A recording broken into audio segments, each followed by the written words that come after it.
देखो, राशियों की तुलना चैप्टर नंबर है। सबसे पहला टॉपिक इसमें हम पढ़ेंगे क्या? लाभ के बारे में। किसके बारे में? लाभ के बारे में।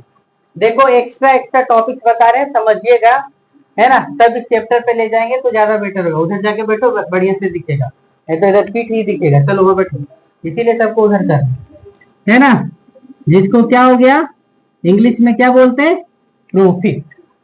क्या बोलते हैं इसका? प्रॉफिट। जब देखो, इसके लाभ को समझने से पहले क्रय मूल्य विक्रय मूल्य को समझना पड़ेगा। क्रय मूल्य किसको कहते हैं, विक्रय मूल्य किसे कहते हैं, वो सब जान जाएंगे। तब लाभ और हानि के बारे में आप क्या करेंगे, जानेंगे। तो लाभ टॉपिक है, लेकिन लाभ में सबसे पहले हम एक टॉपिक जानते हैं। सबसे पहले क्या? क्रय मूल्य। क्या लिखेंगे? क्रय मूल्य, जिसको इंग्लिश में हम डायरेक्ट जब भी बोलेंगे ना तो सीपी बोलेंगे। सीपी मतलब कॉस्ट प्राइस। सीपी मतलब क्या? कॉस्ट प्राइस, है ना। जिसको बोलते हैं क्या, जिस मूल्य पर किसी वस्तु को खरीदा जाता है उसे क्या बोलते हैं? क्रय मूल्य बोलते हैं। क्या लिखेंगे? जिस मूल्य पर किसी वस्तु को क्या किया जाता है, खरीदा जाता है, उसे क्या कहा गया? क्रय मूल्य कहा गया, है ना। यहाँ पे लिखेंगे विक्रय मूल्य, जिसको हम लोग शॉर्ट में लिख दिए वी मूल्य। क्या लिख दिया शॉर्ट में? वी मूल्य। वी मूल्य मतलब क्या? विक्रय मूल्य, है ना। इसको जब हम शॉर्ट में लिखेंगे ना इंग्लिश में, बार बार हिंदी में ना लिख करके लिखेंगे एसपी सीपी। तो एसपी मतलब सेलिंग प्राइस, एसपी मतलब क्या, है ना। इसको क्या परिभाषा देंगे?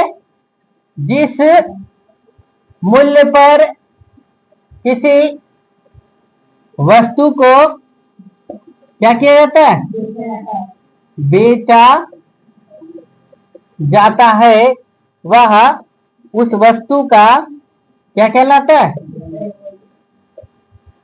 विक्रय मूल्य कहलाता है। ये टॉपिक समझ में आया यहाँ तक है? इसके बाद देखो एक और मूल्य रहेगा, अंकित मूल्य। क्या रहेगा? अंकित मूल्य। अंकित मूल्य लिखा हुआ रहता है। अंकित मूल्य क्या हुआ है? जैसे कोई वस्तु खरीदने जाइएगा ना, उसका क्या होगा, मूल्य प्रिंटेड रहता है।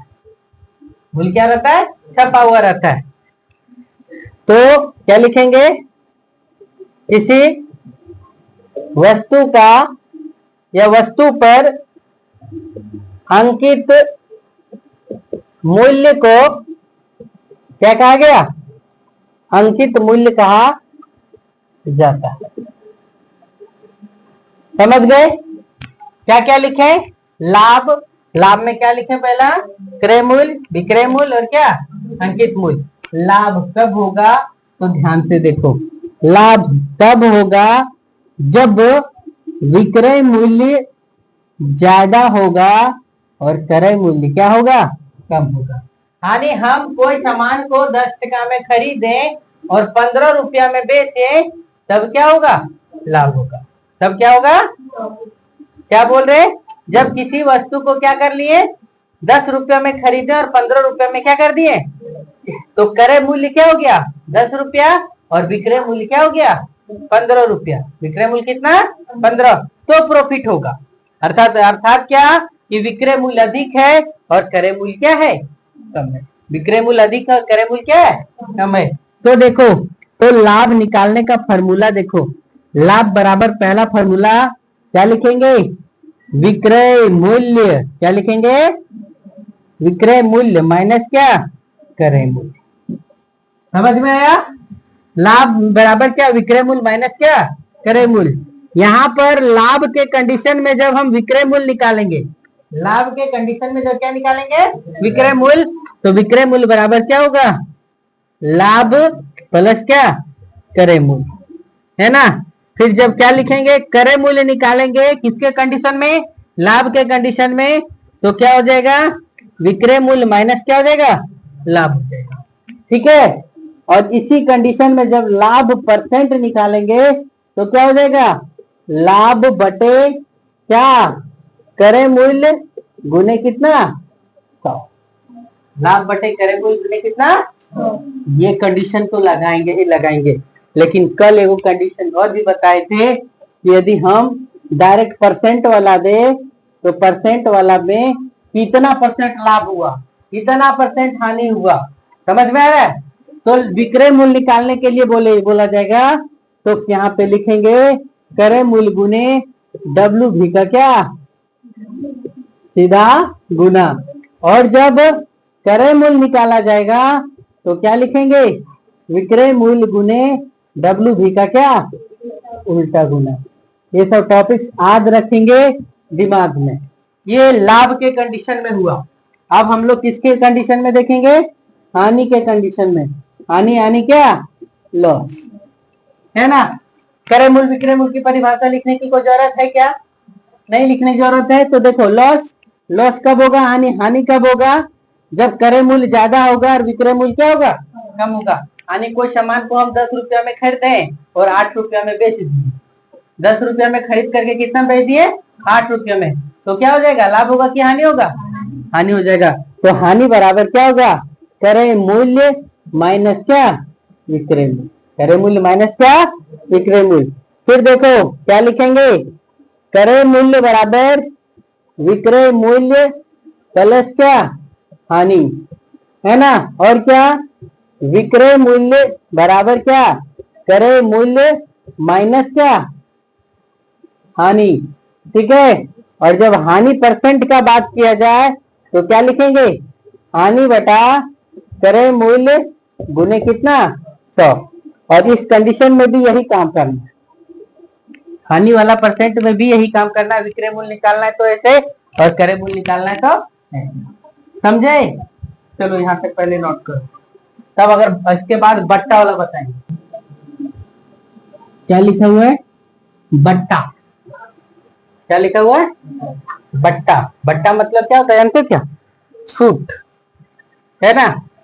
जैसे कोई कपड़ा खरीदने गए ना, तो कपड़ा खरीदने गए, चाहे किताब खरीदने गए, चाहे कॉपी खरीदने गए, तो बोलते हैं कितना परसेंट का बट्टा दिया है, यानी कितना परसेंट का छूट दिया है। समझ गए क्या, समझे क्या बोला गया, तो कि बट्टा मतलब क्या होता है, छूट। जैसे ये सबको एग्जाम्पल के तौर पे समझिए, 5% का क्या कर दिया गया, बट्टा दिया गया। कितना बट्टा दिया गया, 5% का। और नहीं तो टाटा ऐसे भी लिखा जाता है। तो देखो 5% का बट्टा दिया, यानी कल बताए थे 5 बटा कितना करना है, 100। बट्टा दे तो यानी छूट दिया, बट्टा दे यानी क्या दिया, छूट दिया। तो 100 में से 5 घटा दो तो कितना हो गया, 95 बटा कितना, 100। 95 बटा कितना, 100। जैसे एक एग्जाम्पल लेकर के देखो, कोई चीज का मूल्य 400 रुपया है, कोई वस्तु का मूल्य कितना, 400 रुपया है ना। और उस पर कितना, 10% का छूट है, 10% का क्या है, छूट है। तो बोलेगा कि विक्रय मूल्य ज्ञात कर। तो क्या बोलेगा, विक्रय मूल्य ज्ञात कीजिए। ठीक है, इस प्रकार का कोई क्वेश्चन दे दिया, किसी वस्तु का मूल्य कितना है, 400। सिंपल सी भाषा में लिखेंगे, लिखा जाएगा क्वेश्चन में, किसी वस्तु का अंकित मूल्य 400 है और उस वस्तु पर 10% के बट्टा है, तो विक्रय मूल्य कितना हो। समझ गए है। तो देखो फार्मूला यहाँ पे ध्यान से दे थोड़ा सा, विक्रय मूल्य बराबर बट्टा के कंडीशन में, किसके कंडीशन में, बट्टा के कंडीशन में, विक्रय मूल्य बराबर अंकित मूल्य गुने क्या, हॉल वैल्यू का क्या, सीधा गुना। समझे, जब विक्रय मूल्य निकालना होगा तो अंकित मूल्य गुने हॉल वैल्यू का क्या, सीधा गुना। और जब हमको क्या निकालना पड़ेगा, अंकित मूल्य निकालेंगे तो क्या लिखेंगे, विक्रय मूल्य गुने हॉल वैल्यू का क्या, उल्टा गुना। दो अलग अलग फॉर्मूला बता दिए। अब देखो यहाँ पर क्या दिया हुआ हमको, 400 रुपया का कोई वस्तु पर 10% का क्या कर दिया, छूट दिया। तो सबसे पहले 10% का क्या कर दिया, छूट दिया। तो परसेंट हटा तो क्या हो गया, 10 बटा कितना, तो छूट दिया है, बटा दिया है, इसलिए घटा दो, तो घट गया, तो 100 में से 10 गया तो कितना बचा, 90 बटा कितना हो गया, 100, है ना। हमको क्या निकालना है, विक्रय मूल्य। तो विक्रय मूल्य बराबर फार्मूला क्या है, अंकित मूल्य। अंकित मूल्य कितना, 400 का होल वैल्यू का सीधा गुना, तो सीधा गुना यानी कितना 90 बटा कितना 100, इनका गुना होना आना चाहिए तब बनेगा। ये 00 से 00 कट गया, 9 चौक कितना हो गया 36, यानी कितना 360 रुपया। कहने का मतलब यदि कोई वस्तु का मूल्य अंकित मूल्य 400 है और उसमें 10% का बट्टा है तो उसका विक्रय मूल्य कितना होगा 360 रुपया होगा। समझ पा रहे क्या है? देखो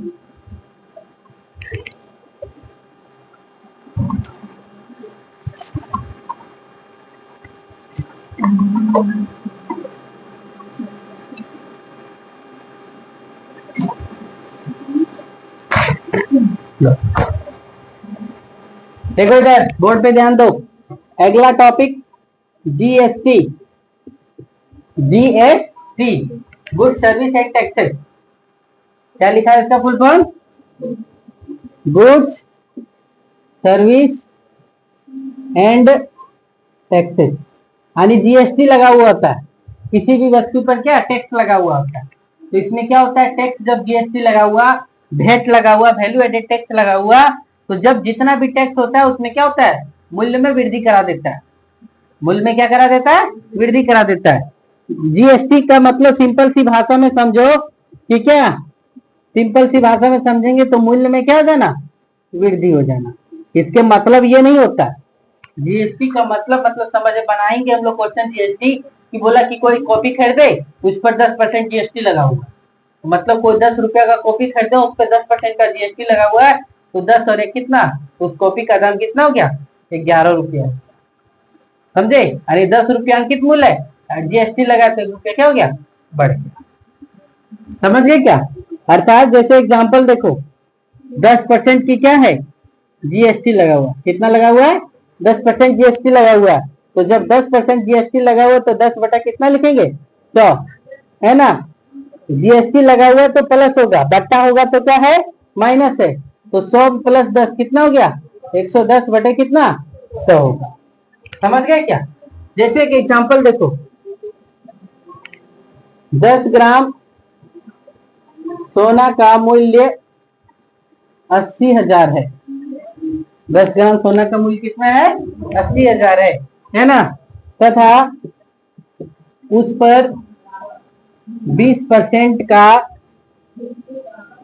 जीएसटी लगा हुआ, 20% का क्या हुआ है जीएसटी लगा हुआ, तो विक्रय मूल्य ज्ञात कीजिए।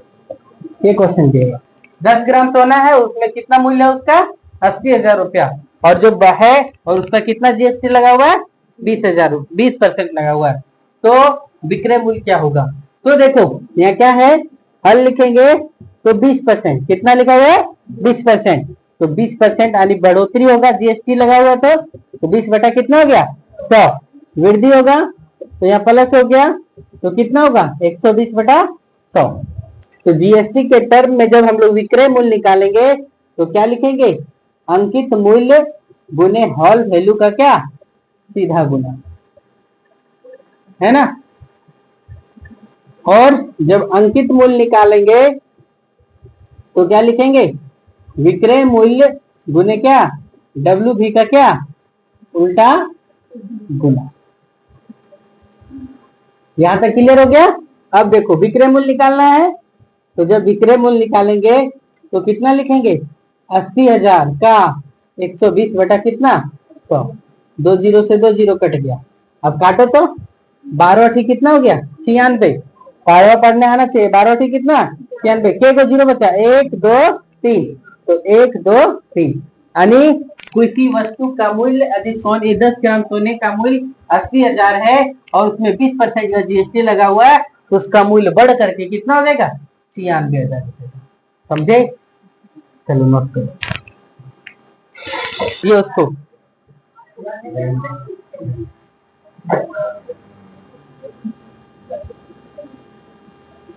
एग्जाम्पल नंबर 2 क्या बोलता है, हम क्वेश्चन नहीं लिखेंगे आप समझिएगा।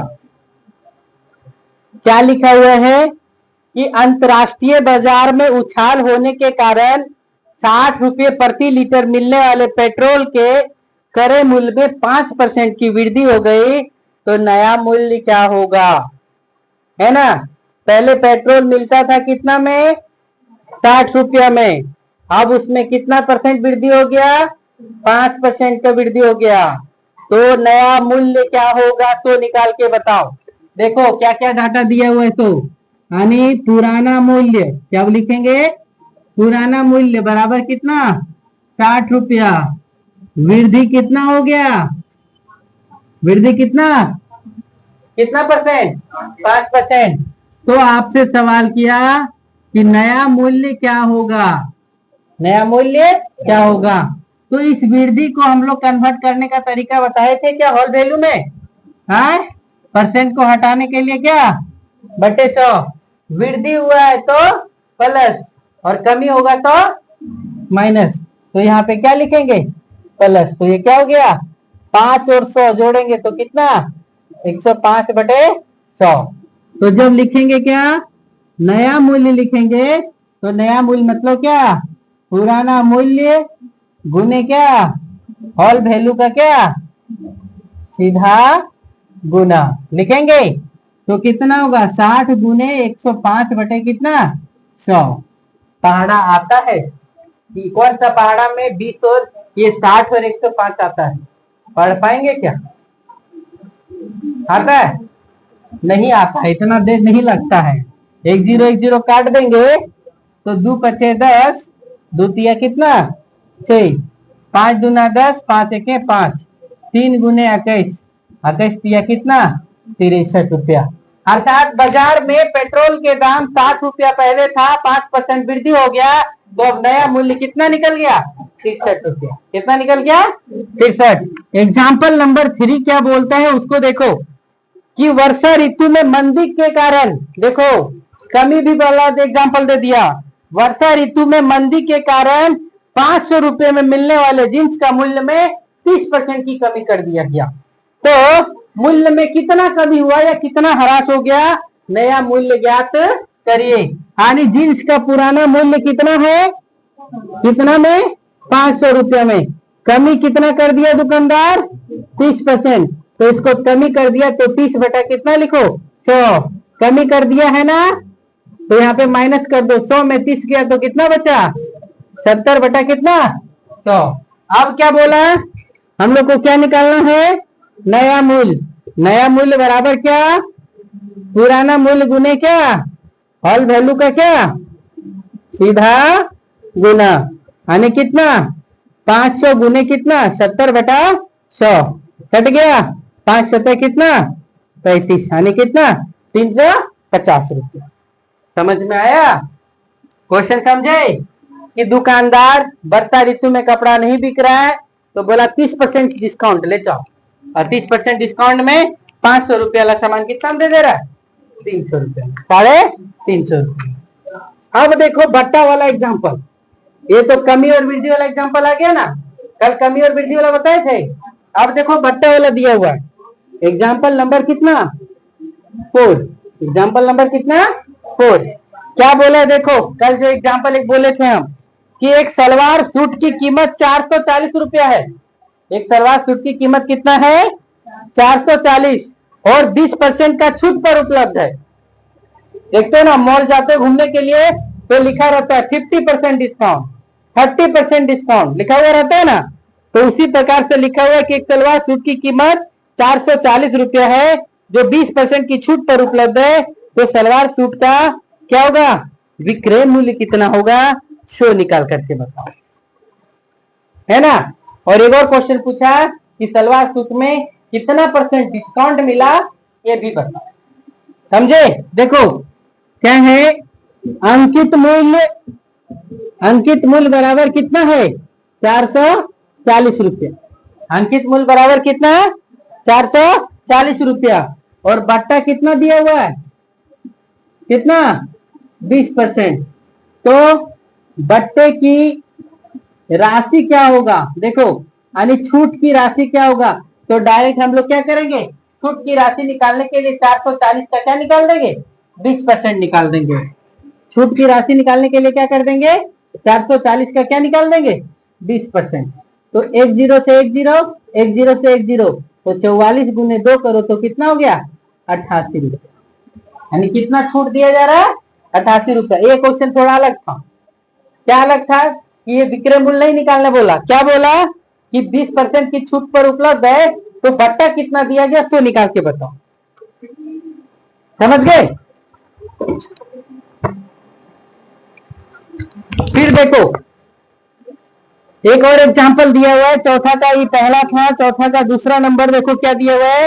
एक शर्ट की कीमत 750 रुपये है जो 25% की छूट पर उपलब्ध है, तो छूट की राशि क्या है तो निकाल करके बताओ। है ना, सेम क्वेश्चन बोला। क्या दिया हुआ है? अंकित मूल्य। ये चौथा एग्जाम्पल नहीं है, एग्जाम्पल है सिर्फ। अंकित मूल्य बराबर कितना दिया हुआ है? 750 रुपया। बट्टा कितना दिया हुआ है? 25%। तो बोला कि बट्टे की राशि क्या होगा, तो बट्टे की राशि बराबर क्या होगा? 750 का कितना? 25%। ऐसे लिखेंगे 750 का कितना? 25%। तो देखो काट सकते हैं क्या? है देखो गुना कर दिए, कट गया, एक जीरो कट गया। 75 गुने 25 करो, बटे 10 रखो। है ना, काटेंगे कूटेंगे ना तो क्या होगा, भागा देने में फिर झमेला पड़ेगा। देखो 25 पचे कितना? 125 के 5 बाकी हाथ में कितना? 12 और 25 सत्ते कितना? 175। 175 और 12 जोड़ देंगे तो 5 जो 7 कितना, यानी कितना? 187 दशमलव कितना, है ना, 187। और बटे कितना हो गया? 10। तो देखो के को जीरो है, एक जीरो, तो एक अंक के बाद क्या करेंगे? दशमलव लगा देंगे, यानी 187 रुपया 50। समझ गए? यानी यदि शर्ट का अंकित मूल्य कितना? 750 है और बट्टा 25% है, तो बट्टे की राशि कितना हो जाएगा?